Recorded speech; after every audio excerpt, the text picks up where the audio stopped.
அனைவருக்கும் வணக்கம். இன்னைக்கு செவ்வாய்க்கிழமை. நம்ம பாத்தீங்கன்னா ரொம்ப ரொம்ப விசேஷமான நாள். 3 கடவுள்களை வழிபடுறதுக்கான ஒரு அற்புதமான நாள். அது மட்டும் இல்லாம குழந்தை பாக்கியம் வேணுங்கிறவங்க இந்த நாளை தவற விடாம நீங்க பூஜை பண்ணுங்க. கோவிலுக்கு போய் விளக்கு போடுங்க. அது என்ன அப்படின்னு பாத்தீங்கன்னா, இன்னைக்கு செவ்வாய்க்கிழமை முருகன் வழிபாடு நம்ம செய்வோம். அதே மாதிரி துர்க்கை அம்மனுக்கும் வழிபாடு செய்வோம். அது மட்டும் இல்லாம இன்னைக்கு திருவோண நட்சத்திரம், பெருமாள் வழிபாடு செய்வதுங்கிறது ரொம்ப ரொம்ப சிறப்பு. அதோட மட்டும் இல்லாம பிரதோஷம், இன்னைக்கு பிரதோஷம், நாளைக்கு மகா சிவராத்திரி. இந்த 3 இறைவனையும், சிவனையும் முருகனையும் பெருமாளையும் வணங்குற ஒரு அற்புதமான நாள். ஹரியும் சிவனும் ஒண்ணு, அறியாதவங்க வாயில மண்ணுன்னு சொல்லுவாங்க. அந்த மாதிரி சிவனும் ஹரியும் ஒண்ணுதான் அப்படிங்கிறத நிரூபிக்கிற விதமா இந்த நாள் அமைஞ்சிருக்கு. ஸோ இந்த நாளை மிஸ் பண்ணாம நல்லபடியா இறை வழிபாடு செய்யுங்க. நான் இன்னைக்கு எப்படி பூஜை பண்ணியிருக்கேன், எந்த மாதிரி பூஜை பண்ணியிருக்கேன், நாளைக்கு மகா சிவராத்திரிக்கு நம்ம என்னெல்லாம் செய்யலாம் அப்படிங்கிறத சொல்ல போறேன். ஸோ வீடியோவை ஸ்கிப் பண்ணாம பாருங்க. இப்ப வாங்க வீடியோக்குள்ள போலாம். ஓம் நம சிவாயா அப்படிங்கிற மந்திரத்துக்கு சொந்தக்காரர் நம்ம நமசிவாயன் எம்பெருமான் சிவபெருமான் தான். அவருக்கு உரிய ஒரு நல்ல நாள் தான் பாத்தீங்கன்னா இன்னைக்கு பிரதோஷம். அதோட மட்டும் இல்லாம நாளைக்கு மகா சிவராத்திரி. இந்த மாசி மாதத்துல வரக்கூடிய சிவராத்திரியை தான் நம்ம மகா சிவராத்திரின்னு சொல்லுவோம்.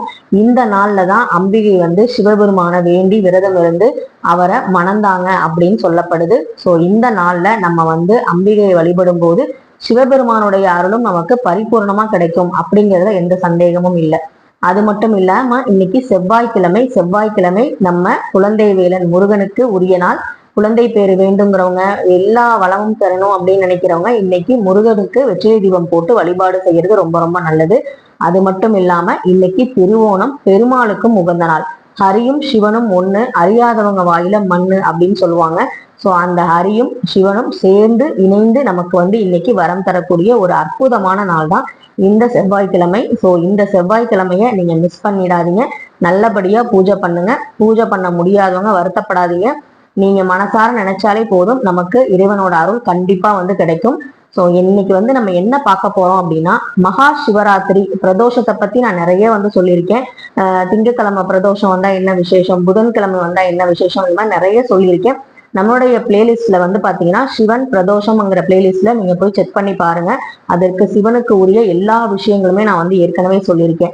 இன்னைக்கு நான் என்ன சொல்ல போறேன் அப்படின்னு பாத்தீங்கன்னா, நாளைக்கு மகா சிவராத்திரி வருது இல்லையா, அதுக்கு உங்களால முடிஞ்ச ஒரு அபிஷேக பொருள் இன்னைக்கு பிரதோஷத்துக்கும் நீங்க செய்யலாம்.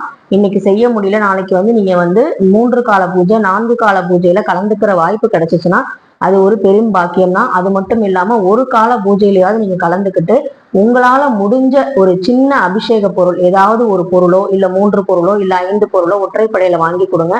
வில்வ இலை அர்ச்சனைக்கு வாங்கி கொடுங்க. அது மட்டும் இல்லாம எல்லாரும் போற மாதிரி ஒரே கோவிலுக்கு, கும்பலா இருக்க கோவிலுக்கு தான் நம்ம போகணுங்கிற அவசியம் இல்லை. அப்படி போனாதான் நமக்கு பாத்தீங்கன்னா நல்ல வரம் கிடைக்குமா அப்படிங்கிறது கிடையாது.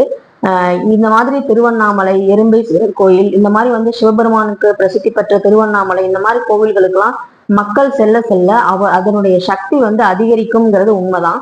அதே மாதிரி நம்ம நாட்டுல நிறைய கோவில்கள் பாத்தீங்கன்னா இன்னமுமே பாலடைஞ்சு போய் அங்க விளக்கேற்ற கூட ஆள் இல்லாம நிறைய கோவில்கள் இன்னமும் இருக்கு. அது நம்ம ஊர்ல கூட இருக்கலாம், நமக்கு தெரியாமலும் இருக்கலாம், இல்ல தெரிஞ்சும் நம்ம கண்டும் காணாமலும் இருக்கலாம். அப்படி ஏதாவது ஒரு சிவன் கோயில் உங்களுக்கு தெரிஞ்சது அப்படின்னா கண்டிப்பா அந்த கோவில்ல கும்பலே இருக்காது, அங்க விளக்கேற்ற கூட ஆள் இல்லை அப்படின்னா நீங்க போய் உங்க கையால ஒரு விளக்கு ஏத்துங்க. முடிஞ்சா அவங்க இன்னைக்கே போய் நீங்க சுத்தம் பண்றதுக்கு ஏற்பாடு செஞ்சு சுத்தம் பண்ணிட்டு நீங்க அந்த கோவிலுக்கு ஏதாவது ஒரு ஜலத்தினால நீங்க அபிஷேகம் பண்ணாலே போதும். ஜலம்னா நீர்னு தெரியும் உங்க எல்லாருக்குமே. அந்த நீருனால நீங்க அபிஷேகம் பண்ணி அந்த சிவலிங்கத்துக்கு நீங்க ஒரு தீபம் ஏத்தினாலே போதும், உங்களுக்கு எல்லா பலன்களும் கிடைக்கும். நம்ம பாத்தீங்கன்னா எப்பவுமே கும்பலா இருக்க கோவிலுக்கு போனாதான் நமக்கு எல்லாமே கிடைக்கும் அப்படின்னு நினைச்சிட்டு இருக்கோம். அப்படிலாம் ஒண்ணும் இல்லை. நம்ம பக்கத்திலே கோவில் இருக்கும், அது நம்ம கண்ணுக்கு தெரியாம இருக்கும். ஸோ அதனால மகா சிவராத்திரி அன்னைக்கு உங்க வீட்டு பக்கத்துல எந்த சிவன் கோயில், சின்ன கோயிலா இருக்கோ இல்ல ரொம்ப பெரிய கோயிலா இருந்தாலும் சரி, உங்களால எந்த கோவிலுக்கு போக முடியுமோ கண்டிப்பா அந்த கோவிலுக்கு போய் அபிஷேக பொருட்களை வாங்கி கொடுங்க. அது மட்டும் இல்லாம அர்ச்சனைக்கு வில்வ இலை, தும்பைப்பூ, அப்புறம் ஊமத்தங்காய் பூ, இந்த மாதிரி நீங்க பூக்கள் வாங்கி கொடுக்கலாம். சிவபெருமானுக்கு உரிய பூக்களை நீங்க வாங்கி கொடுக்கும்போது சங்கு பூ வாங்கி கொடுக்கலாம். இந்த மாதிரி பூக்களை நீங்க வாங்கி கொடுக்கும்போது ஒவ்வொரு பூவும் சிவபெருமானோட அருளால பாத்தீங்கன்னா அவரை முக்தி அடைஞ்சு அவருடைய பாதத்துல சரணாகதி அடைஞ்ச இந்த பூக்களுக்கு வரலாறு நிறைய இருக்கு. அதுல நான் தும்பை பூவை பத்தி நிறைய சொல்லியிருக்கேன். ஸோ அதுவும் வந்து நம்ம பிளேலிஸ்ட் இருக்கு, நீங்க பாத்துக்கோங்க. தும்பைப்பூ வந்து பாத்தீங்கன்னா நம்ம சிவபெருமானுக்கிட்ட வரம் வாங்கின ஒரு அற்புதமான பூ. அந்த பூவெல்லாம் நம்ம போய் வந்து சிவபெருமானுக்கு அந்த நாள்ல சாக்கும் போது சிவபெருமான் மட்டும் இல்ல, அந்த பூக்களுடைய ஆசீர்வாதமும் நமக்கு பரிபூர்ணமா கிடைக்கும். ஸோ வந்து பாத்தீங்கன்னா நீங்க சிவபெருமான வழிபாடு செய்யறதுங்கிறது ரொம்ப ரொம்ப கஷ்டமானது இல்லை. அது மட்டும் இல்லாம சிவபெருமானுக்கு ஏன் இவ்வளவு வந்து ஒரு மகத்துவம் அப்படின்னு பாத்தீங்கன்னா, நம்ம இருக்கும்போது நிறைய கடவுள்கள் நம்ம கூட இருக்காங்க, நம்ம கூட வந்து கூட இருப்பாங்க அப்படின்னு நம்ம நினைச்சுக்கிட்டு இருப்போம். நம்ம கூட வந்து எல்லாமே உதவி பண்றாங்க, நம்ம குலதெய்வத்துல இருந்து எல்லாமே. ஆனா இடுகாட்டுல ஒரு கடவுள் இருக்காரு, அதாவது சுடுகாட்டுல ஒரு கடவுள் இருக்காரு நமக்கு துணையா அப்படின்னா அது சிவபெருமான் மட்டும்தான். நான் வந்து சாம்பல்லையும் இருப்பேன், வில்வ இலையிலையும் இருப்பேன் அப்படின்னு சொல்லி ஒரு சத்திய கடவுளான வந்து சிவபெருமானை நம்ம வழிபடும் பொழுது அந்த சாம்பல் வந்து பாத்தீங்கன்னா கடைசியா ஒரு பிடி சாம்பல் தான் எல்லாருக்கும் மிஞ்சும் அப்படிங்கறதா வந்து நிதர்சனமான உண்மை.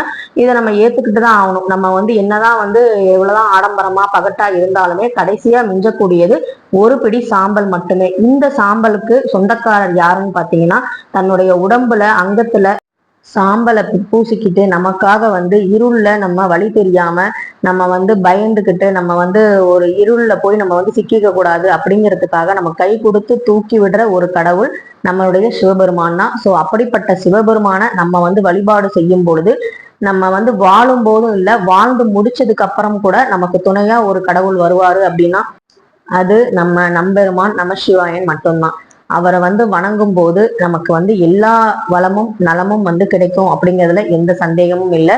அது மட்டும் இல்லாம அபிஷேக பிரியரான அவருக்கு நீங்க நாளைக்கு 4 கால பூஜையோ இல்ல 3 கால பூஜையோ இல்ல 1 கால பூஜையோ உங்களால முடிந்த ஏதாவது ஒரு அபிஷேக பொருளை வாங்கி கொடுத்து அவருடைய ஆசீர்வாதத்தை பெறுங்க. அது மட்டும் இல்லாம கடவுள் வந்து நம்ம வந்து அபிஷேகம் பொருள்லாம் வாங்கி கொடுத்துட்டா நமக்கு வந்து எல்லாமே செஞ்சுட்டா நம்ம வந்து தப்பு பண்ணாலும் வந்து காப்பாத்திடுவாரு அப்படிங்கிற மாதிரி நினைச்சு எதுவுமே பண்ணாதீங்க. நீங்க கடவுள்கிட்ட நெருங்குறீங்க அப்படின்னாலே தப்பு பண்ணவே நமக்கு மனசே வராது. கடவுள் நம்மளை பார்த்துக்கிட்டே இருக்காருங்கிற அந்த பயமும் இருக்கும். பக்தியில மட்டும்தான் பயமும் பக்தியும் சேர்ந்து இருக்கிறது ஒரே விஷயம். ஸோ அதனால அதனாலதான் நம்ம பெரியவங்க பயபக்தியோட சாமி கும்பிடுன்னு சொன்னாங்க. சாமி வந்து இருக்குன்னு நம்பினா, சாமி நம்ம கும்பிடுறோம் அப்படிங்கிறத நம்ம நினைச்சு கும்பிடுறோம் அப்படின்னா அவங்க நம்மளை பார்த்துக்கிட்டு தான் இருக்காங்க. வெறும் போட்டோல மட்டும் இல்லை, நம்ம கூட தான் இருக்காங்க. நம்ம மனசாட்சி தான் கடவுளே. ஸோ வந்து பாத்தீங்கன்னா நம்ம வந்து வழிபாடு செய்யற வரைக்கும் நல்லபடியா இருந்துட்டு வெளியே போனதுக்கு அப்புறம் மற்றவங்களை பத்தி குறை சொல்றது, மற்றவங்களுக்கு வந்து கெடுதல் நினைக்கிறது, மற்றவங்க சொத்தை எப்படி அபகரிக்கலாம் அப்படின்னு நினைக்கிறது, மற்றவங்க வேலையில தொந்தரவு கொடுக்கறது, இந்த மாதிரி விஷயங்கள்லாம் பண்ணும்போது மற்றவங்களை பார்த்து முக்கியமா பொறாமப்படுறது, இந்த விஷயங்கள்லாம் கடவுளுக்கு சுத்தமா பிடிக்காது. நீங்க என்னதான் அபிஷேகம் ஆராதனை எல்லாமே செஞ்சு நீங்க பண்ணாலுமே இந்த விஷயங்கள் இருந்தா கண்டிப்பா நம்ம வந்து பாத்தீங்கன்னா வாழ்க்கையில முன்னேற முடியாது. நம்ம கர்மா குறையணும் அப்படிங்கிறதுக்காக தான் நம்ம அந்த பூஜைகளே பண்றோம். அந்த பூஜையை பண்ணிட்டு திரும்ப வந்து கடவுளோட பக்தன் நான் அப்படின்னு சொல்லிக்கிட்டு நம்ம திரும்ப வந்து தப்பு பண்ணோம்னா அந்த கர்மா மேலும் வந்து பாத்தீங்கன்னா நமக்கு வந்து திரும்ப வந்து சோதனையை தான் கொடுக்குமே தவிர அதை வந்து சாதனையா மாத்தாது. ஸோ இதெல்லாம் புரிஞ்சுக்கிட்டு நம்ம வந்து ஆன்மீகத்துல ஈடுபட்டோம்னா நமக்கு வந்து பாத்தீங்கன்னா எந்த ஒரு வழிகாட்டியுமே தேவையில்லை. நம்ம வந்து நம்மளோட மனசாட்சியே நமக்கு நல்லபடியா வழிகாட்டியா இருக்கும். நம்ம மனசுக்குள்ள நமக்குள்ள இருந்து அந்த இறைவன் வந்து ஆட்கொண்டு நமக்கு வந்து பாத்தீங்கன்னா நல்லபடியா வந்து வழிகாட்டுவாரு. நமக்கு முன்னாடி ஒரு பிரச்சனை அப்படின்னா நம்ம அந்த இடத்துக்கு போறதுக்கு முன்னாடி அந்த இறைவன் அங்க போய் நின்று நமக்கு வந்து தடுத்து நிறுத்தி அந்த பிரச்சனையில இருந்து நம்மளை காப்பாத்தி கொண்டு வருவாரு. இந்த மாதிரி வந்து நிறைய சம்பவங்கள் எனக்கு நடந்திருக்கு, என் வாழ்க்கையில வந்து நடந்திருக்கு. ஸோ அதனாலதான் நான் நம்பிக்கையா சொல்றேன், இந்த சிவபெருமான வழிபடுறதுங்கிறது எனக்கு வந்து ரொம்ப ரொம்ப பயமா இருந்துச்சு ஆரம்பத்துல. ஏன்னா நான் சிவபெரு வழிபாடு வந்து செஞ்சதே கிடையாது. ஆனா ஒரு போன வருஷத்துல இருந்து ஒரு பிரச்சனையில இருந்து நான் மீண்டு வரணும், நான் ரொம்ப வந்து கஷ்டத்துல இருக்கும்போது மன கஷ்டத்துல இருக்கும்போது எனக்கு வந்து இந்த பிரதோஷத்து அன்னைக்கு சாமி கும்பிடணும், இங்க போகணும் அப்படின்லாம் வந்து பாத்தீங்கன்னா இங்க போனா பிரச்சனை தீரும்லாம் நான் நினைச்சு போகல. ஆனா போகணும் பிரதோஷத்து அன்னைக்கு நம்ம சிவபெருமானை போய் பார்க்கலாம், அவரையும் போய் பார்க்கலாம் அப்படின்ட்டு தான் போனேன். ஆனா அந்த சிவபெருமானை பார்த்ததுல இருந்து அன்னையில இருந்து நான் பிரதோஷ வழிபாடு செஞ்சுக்கிட்டு இருக்கேன்.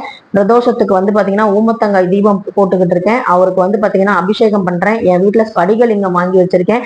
ஸோ இந்த மாதிரி வந்து நிறைய மாற்றங்கள் சிவபெருமான்கிட்ட நம்ம நெருங்குறோம் அப்படிங்கிறதுக்கு நிறைய வந்து எனக்கு அந்த கடவுள் வந்து உணர்த்திக்கிட்டே இருக்காரு. அவர் உணர்த்த எந்த ஒரு விஷயம் நெகட்டிவா நடந்தா கூட சரி இதுக்கு நீதான் பொறுப்பு, நீ பார்த்து கொண்டு இருக்கும்போது என்ன நடந்துட போகுது அப்படிங்கிற மாதிரி தான் என்ன வருதே தவிர இதை பார்த்து பயப்படுறதோ இப்படி ஆயிடுச்சேன்னு சொல்லி புலம்புறதோ அந்த மாதிரி விஷயங்கள் எதுவுமே நமக்கு வந்து நடக்கல. ஸோ சிவ குடும்பத்தை நம்ம வணங்குறோம் அப்படின்னாலே நமக்கு எல்லா பரிபூர்ணமான ஆசையும் நமக்கு வந்து கிடைக்கும். நீங்களும் அந்த ஆசையை பெறுங்க. அதோட மட்டும் இல்லாம இன்னைக்கு நம்ம காகத்துக்கும் வந்து டெய்லியுமே சாப்பாடு வைப்போம், தொடர்ந்து வைங்க. ஏன்னா வெயில் காலம் வருது. ஸோ சின்ன சின்ன உயிரினங்களுக்கும் தண்ணியும் சாப்பாடும் வந்து வைங்க. அதுவே வந்து நமக்கு பெரிய புண்ணியம். நம்ம கர்மா குறையறதுக்கு அது வந்து சிறந்த வழிபாட்டு முறைன்னே சொல்லுவேன் நான்.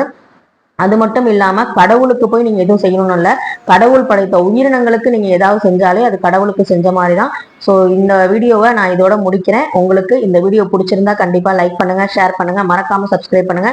நாளைக்கு மகா சிவராத்திரிக்கு ஒரு நல்ல வீடியோட உங்கள்ட்ட சந்திக்கிறேன். நன்றி, வணக்கம்.